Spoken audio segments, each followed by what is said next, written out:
Pine-prepare ko ang aking pagtatamnan ng itlog. Jokes. Tatanim ako dito guys. Walaan nyo kung anong itatanim ko guys.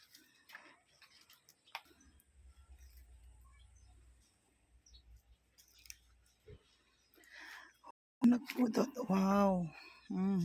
Gusto ko ng mat na likod guys.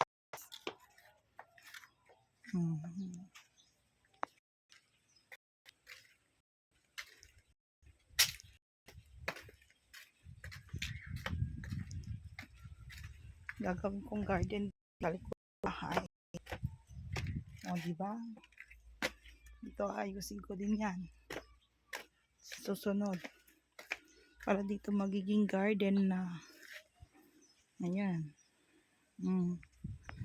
Pakalat-kalat pa yung mga gulong. Yan guys. Pipicturing ko nga.